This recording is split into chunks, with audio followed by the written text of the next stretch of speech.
पर आप लोगों ने मूवीज़ के अंदर एक छोटी सी चीज़ सुनी होगी कि सामने न्यायालय में जज बैठे हुए होते हैं और वो मुजरिम से कहते हैं कि ताजे राते हिंद दफ़ा 302 के तहत मर्डर करने के केस में इनको फांसी की सज़ा सुनाई जाती है। या कि आप लोगों ने कई बार धाराओं का नाम सुना होगा। हमने कई बार जब कर्नाटक का हिजाब विवाद हुआ था या अभी जवाहरलाल नेहरू विश्वविद्यालय के अंदर ये जो मारपीट हो गया था वेजिटेरियन नॉन वेजिटेरियन खाने से रिलेटेड, तो वहाँ पे मैंने सारी धाराएं बताई थी जो कि दिल्ली पुलिस ने लगाई हुई हैं, वहाँ के जो दल वगैरह ABPS यानी अखिल भारतीय विद्यार्थी परिषद के खिलाफ लगाई हुई थी। तो कई बार मैंने या कि आप लोगों ने भी कई बार सुना होगा धाराओं के बारे में, आर्टिकल्स के बारे में। तो आज की इस क्लास में समझते हैं कि कॉन्स्टिट्यूशन के अंदर आर्टिकल्स क्या होते हैं, CRPC और IPC। CRPC मतलब क्रिमिनल प्रोसीजर कोड, IPC मतलब इंडियन पेनल कोड के अंदर धाराएं या सेक्शन क्या होते हैं, CPC के अंदर सेक्शंस क्या होते हैं। CPC यानी civil procedure code. Civil procedure code एक ऐसी प्रक्रिया होती है जिसमें बहुत सारे लॉ आ जाते हैं, जैसे प्रॉपर्टी लॉ हो गया। जो इसकी तैयारी करते हैं, वकील वगैरह बनना चाहते हैं तो उनको ये पढ़ना होता है। सिविल लॉ हो गया, सिविल लॉ के अंदर बहुत सारे फीचर आ जाते हैं, जैसे कि प्रॉपर्टी लॉ हो गया एक, यानी कि प्रॉपर्टी से रिलेटेड वहाँ पे अभी सारी बातों को अच्छे तरीके से समझते हैं। प्रॉपर्टी के लिए एक लॉ हो गया कि अगर मान लीजिए कोई पिता है, उसके 2 बच्चे हैं, पिता ने कोई ज़मीन खरीदी हुई है तो उस ज़मीन को वो दोनों बच्चों को अगर देना चाहे तो दे भी सकते हैं, किसी एक को या किसी को भी नहीं, या कि वो किसी आश्रम में दान कर सकते हैं। लेकिन अगर उनके पिताजी से उनको मिली हुई है वो ज़मीन, यानी जो पिताजी हैं उनके पिताजी से या दादाजी से वो ज़मीन मिली हुई है, तो उन बच्चों का दोनों में बराबर अधिकार है।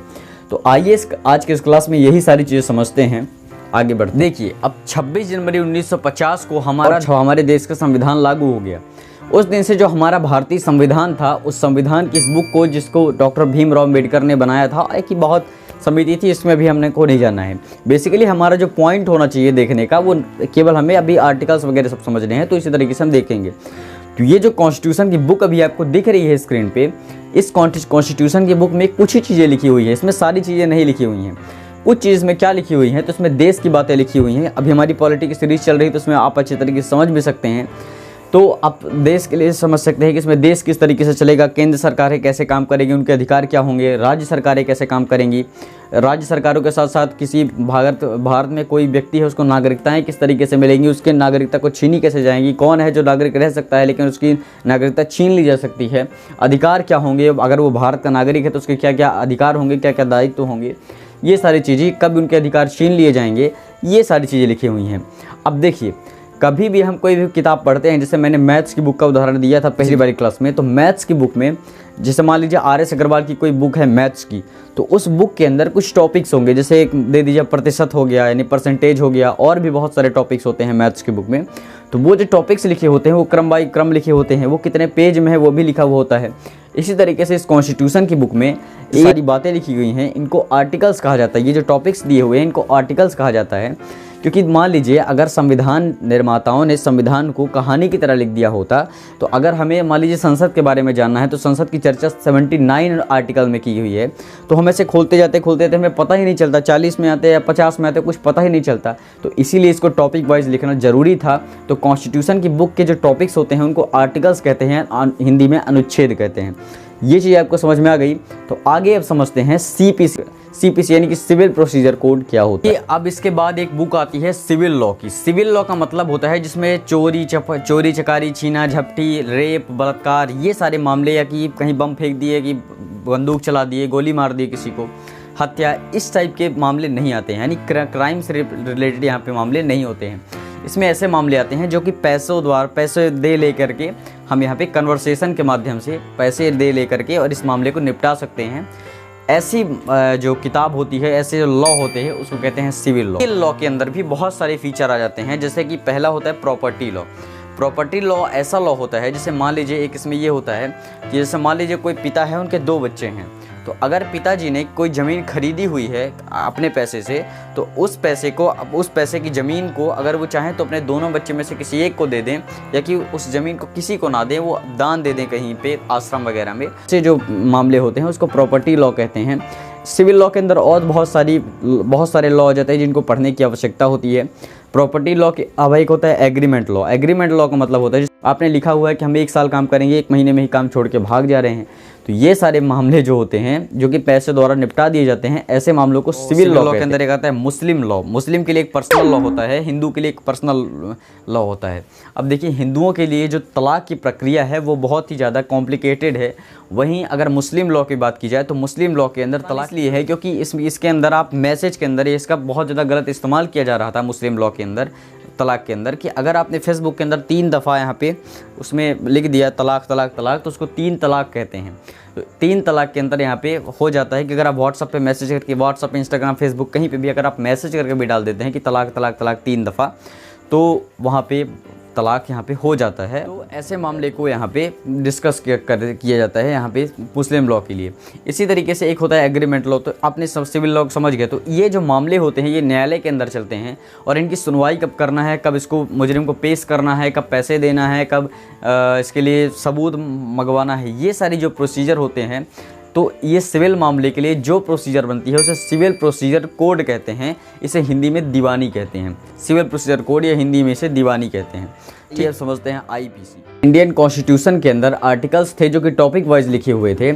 इसी तरीके से आईपीसी यानी इंडियन पेनल कोड की इस बुक में टॉपिक्स दिए हुए हैं और उन टॉपिक्स को क्रम बाई क्रम लिखा हुआ है। जिस तरीके से उसमें टोटल 395 आर्टिकल्स थे, इसी तरीके से इंडियन पेनल कोड के अंदर यहाँ पे 511 यहाँ पे धाराएँ हैं, सेक्शंस हैं। यहाँ पे इसको धारा या सेक्शन बोला जाता है। तो इंडियन पेनल कोड के यहाँ पे इसको हिंदी में इसको भारतीय दंड संहिता कहते हैं, जो कि 1860 ईस्वी से लॉर्ड मैकाले के समय से चली आ रही है। सबसे ज़्यादा इंटरेस्टिंग बात ये है कि लॉर्ड मैकाले ने आज के समय पे जो पुलिस का सिस्टम चल रहा है उस सिस्टम को उस समय पे उसने बनाया हुआ था और आज वो बखूबी चल रहा है। तो ये एक मज़ेदार और इंटरेस्टिंग फैक्ट है। तो इस जो भारतीय पेनल कोड है, इंडियन पेनल कोड है, इसको हिंदी में भारतीय दंड संहिता कहते हैं या कि इसको भारतीय दंड विधान भी कहते हैं हिंदी में। तो इसमें बहुत सारे आर्टिकल्स होते हैं, जैसे चोरी के लिए होते हैं, और जैसे मान लीजिए किसी का आपने मर्डर कर दिया 302 का लगेगा, किसी का बलात्कार कर दिया 376 की धारा लगेगी।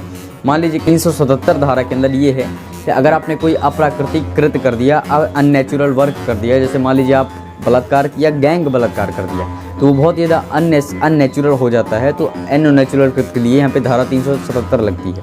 तो आइए अब आगे समझते हैं सीआरपीसी क्या है। अभी तक आपने समझा कि सीपीसी यानी सिविल प्रोसीजर कोड के अंदर यहाँ पे पैसों से रिलेटेड मामले आते हैं, वहीं आईपीसी में क्राइम से रिलेटेड मामले आते हैं। जहाँ पर भी क्राइम हो जाए, हमने किसी के विरुद्ध षड्यंत्र रचा है, मर्डर कर दिया है, कि बलात्कार कर दिया है, गैंग बलात्कार कर दिया है, चोरी कर दी है, डकैती कर दी है, ये सारे मामले क्राइम के मामले होते हैं, वो आईपीसी में होते हैं।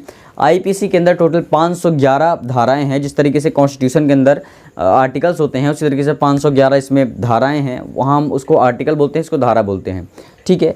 इसी तरीके से आईपीसी के अंदर ये होता है कि अगर पुलिस किसी मुजरिम को गिरफ्तार कर रही है तो उसके ऊपर किस तरीके से वो एफआईआर लिखेगी, किस धारा के बेस पे उस पर एफआईआर लिखेगी, और उसको 1 दिन तक रखा जाता है मुजरिम को, और उसके बाद उसको पेश किया जाता है न्यायालय के अंदर, अदालत में, ठीक है।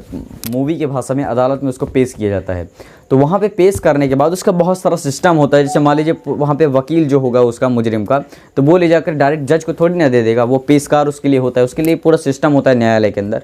तो ये वहाँ पे किया जाएगा। तो ये सारी जो प्रोसीजर होते हैं कि कब मुजरिम को वहाँ पे पेश करना है न्यायालय के अंदर, कब एविडेंस मंगवाने हैं, कब उस पर वार्तालाप करनी है, ये सारी चीज़, कब सज़ा सुनानी है, ये सारा जो प्रोसीजर होता है जो कि क्राइम करने वाले क्रिमिनल को सज़ा सुनाने के लिए की जाती है, तो इसको कहते हैं क्रिमिनल प्रोसीजर कोड, जो कि 1973 में इसके लिए सारा ये बनाया गया था और 1974 में ये लागू हो गया था। 1974 से ये सारी चीज़ें लागू हो गई थी, सीआरपीसी यानी क्रिमिनल प्रोसीजर कोड। इसके लिए बहुत सारे संशोधन किए हुए हैं।